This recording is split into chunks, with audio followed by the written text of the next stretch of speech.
Salut la famille, bienvenue sur Noir Célèbre, l'espace où on met en lumière les génies, les artistes, les combattants noirs que l'histoire officielle a essayé de mettre dans l'ombre. Aujourd'hui, on part à la rencontre d'un homme incroyable, trop souvent oublié, Benjamin Banneker. Tu connais le dicton, quand tu n'as pas ta place à la table, construis ta propre table? Eh bien Benjamin, lui, il a carrément construit son propre observatoire. Mais qui était Benjamin Banneker? Pourquoi cet homme noir libre, né en 1731, est-il une légende? Pourquoi son nom devrait-il résonner dans toutes les écoles?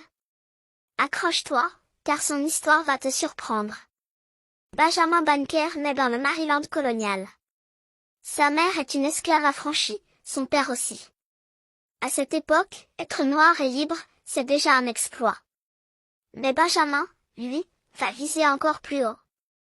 Il grandit dans une ferme familiale, avec très peu d'accès à l'éducation. Pourtant, il apprend à lire tout seul, avec la Bible et quelques livres prêtés par un voisin.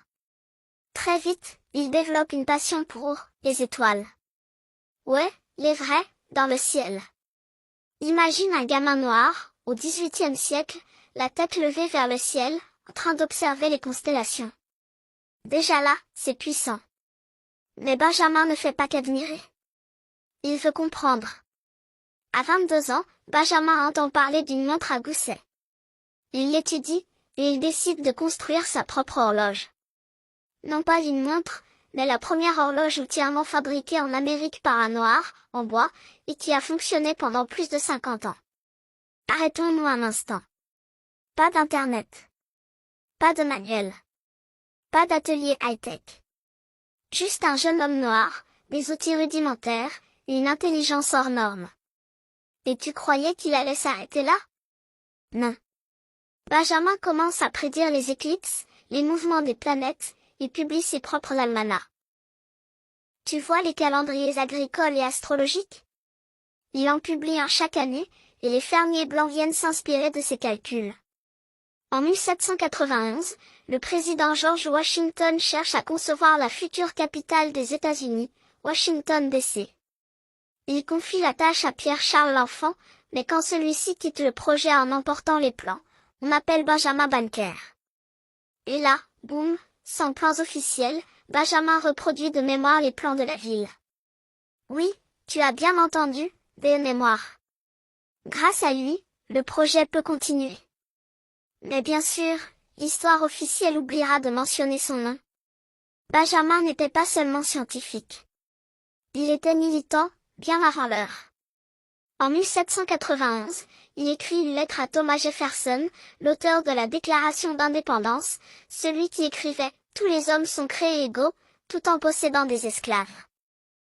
Benjamin ose lui dire « Comment peux-tu parler d'égalité, tout en maintenant mon peuple en esclavage ?» Il lui envoie sa lettre accompagnée de son almanach, pour lui prouver que les Noirs sont capables d'autant d'intelligence que les Blancs. Jefferson répondra, mais n'agira jamais. Son héritage effacé, mais pas oublié. Benjamin Banneker mort en 1806. Peu après sa mort, sa maison prend feu mystérieusement, et beaucoup de ses papiers, de ses écrits, disparaissent. Certains disent que c'est un accident. D'autres y voient une volonté d'effacer son héritage. Mais devine quoi? On est là aujourd'hui pour le faire revivre. Parce que Benjamin Banneker, c'est un symbole de résilience, de génie, et de courage. Il nous prouve que, même quand le système te ferme les portes, tu peux bâtir tes propres clés. Alors, la prochaine fois que tu lèves les yeux vers les étoiles, pense à Benjamin Banneker. Pense à ce jeune homme noir, qui a choisi de rêver plus grand que les chaînes qu'on voulait lui mettre. Et toi, c'est quoi ton étoile à atteindre? Merci d'avoir écouté Noir Célèbre. Si cet épisode t'a plu, partage-le, abonne-toi. À bientôt, la famille.